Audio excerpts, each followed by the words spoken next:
तो वो एक फ्रॉड है। क्या आप पैसा नहीं मांगते लोगों से? 5 महीने पहले मेरे को एक दिखा, काफ़ी बड़े यूट्यूबर हैं वो, और मेरे को अच्छा लगा कि मैं इनसे बिजनेस सीख सकता हूँ, ऐसा कुछ मैंने फिर एनरोल वगैरह करा, कोर्स वगैरह थे उनके ऐसे टाइप के कोर्स को लेकर। वो एक्चुअली में कुछ भी नहीं था उसमें, सब फेक था सब। कितने पैसे दिए आपने वहाँ पर? और 50,000 दिए थे सर मैंने। 50,000 रुपए? जी सर।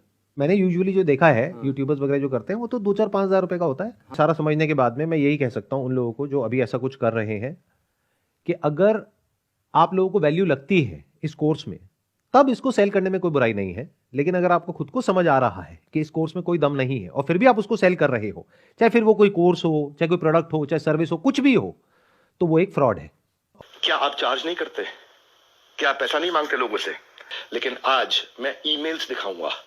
रुक जाओ, ये तो लाइव है, अभी तो 10 डे MBA के लिए आया हूं, 10 डे MBA होगा, लेकिन ईमेल दिखाऊंगा जहां 2 घंटे के लिए दूसरों के दफ्तर में जाने का आप 36 लाख रुपए लेते हो, और 2 घंटे के लिए अपने दफ्तर में बुला करके अगर आप अपना सेशन देते हो प्राइवेट किसी को भी तो 9 लाख रुपए मांगते हो। कौन से ईमेल एड्रेस से करते हो? ये meet@swat.com।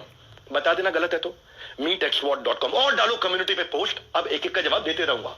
आप आज जो आपकी मैडम है मोनिका, उनको मैंने फोन किए थे, यही तो रिक्वेस्ट किया था कि 2 मिनट बात करा देना। मेरे पास मैसेजेस हैं अभी भी, यही रिक्वेस्ट किया था कि संदीप भाई से रिक्वेस्ट करिए कि 2 मिनट बात करा दे। आपने नंबर ब्लॉक करा दिया और कम्युनिटी पे पोस्ट डाल दिया।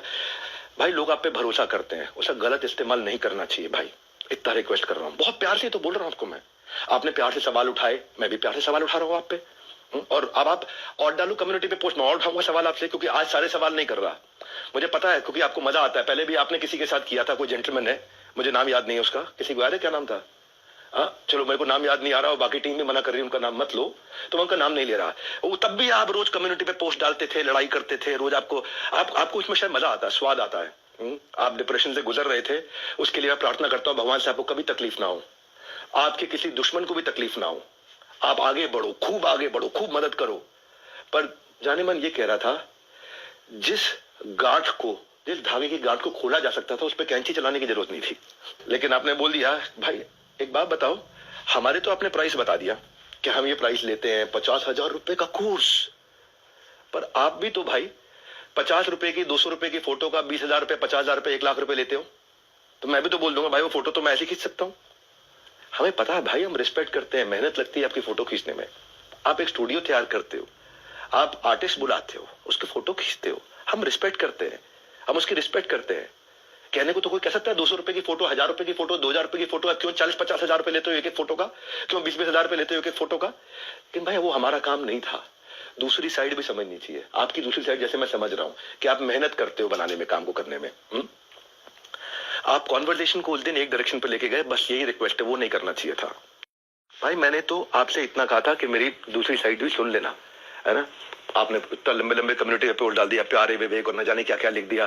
भाई जब आप जज बनते हो तो जज बनो जज।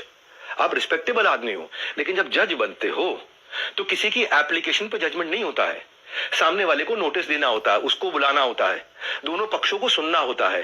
हाँ, एविडेंस लिए जाते हैं, एग्जामिनेशन, उसके बाद क्रॉस एग्जामिनेशन, उसके बाद क्या होता है, क्रॉस क्वेश्चनिंग होती है, उसके बाद क्या होता है, फाइनल आर्ग्यूमेंट्स होते हैं, आर्ग्यूमेंट, फाइनल आर्ग्यूमेंट। उसके बाद जज अपनी जजमेंट को रिजर्व करता है, इंटेलिजेंस लगा के अपनी जजमेंट देता है। आपने 10 मिनट में जजमेंट दे दिया, स्टॉप स्कैम बिजनेस, और मेरे बारे में लिखना शुरू कर दिया, गंजे को कंगी, 10 रुपए, 100 रुपए, क्या क्या लिख दिया आपने।